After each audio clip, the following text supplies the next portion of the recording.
Hey everybody, Aaron here, and welcome back to another anime review. Today we look at Sengoku Night Blood, Episode 2. So on one hand, I like this show. I really do. On one hand, I love the animation. I think it is gorgeous. You know, you see some really cool animation. You see some cool characters in general. I like that character design. And I think it's pretty cool to see these characters do some wicked battles. Like, you know, we see some potential for what could be some of the nicer fights of a reverse harem I've seen in a long time, which I'm happy about. That's actually pretty awesome. And I'll tell you right now, so far, even though the main girl has no name whatsoever, I actually like the main girl. I really do. She's not your typical reverse harem main female protagonist where she goes off and goes, oh, I need help, I need to be saved, or I don't know what's going on, I'm not going to help out, or, you know, super scared for some reason but still decides to kind of just give herself to the characters around her.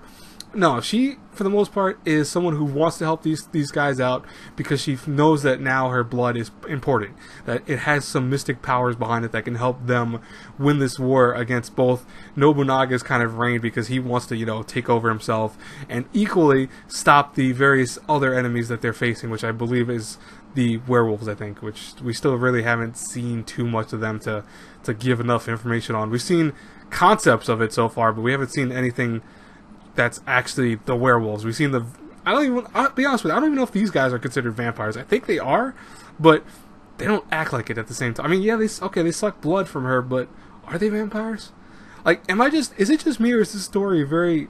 That's probably where I'm going into with this review.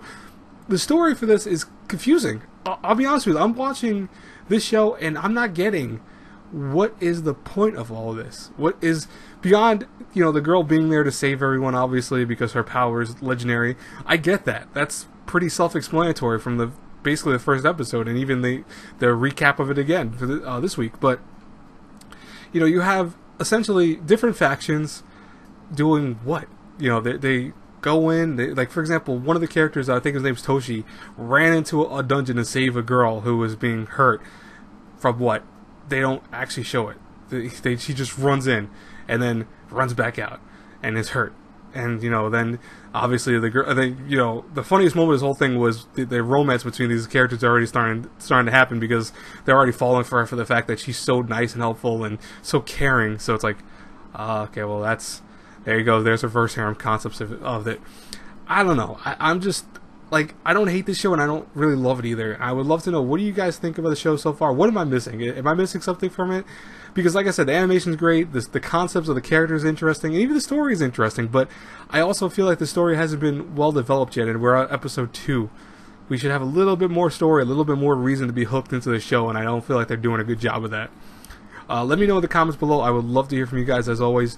Tell me, what am I missing from the show? I really would love to hear it. Anyways, I will see you guys later. Have a great, blessed night. I have Food Wars coming out, and also Juni Tyson, which should be out probably in an hour. I have to watch both of them still, so I do apologize. Right now, I think technically, as of this probably being uploaded, I'm already probably either done with Food Wars or almost done with Juni Tyson, one of those two. So, yeah, it should be out by like 9:30, 9 o'clock at most, okay? I'll talk to you guys then. Bye-bye, everyone.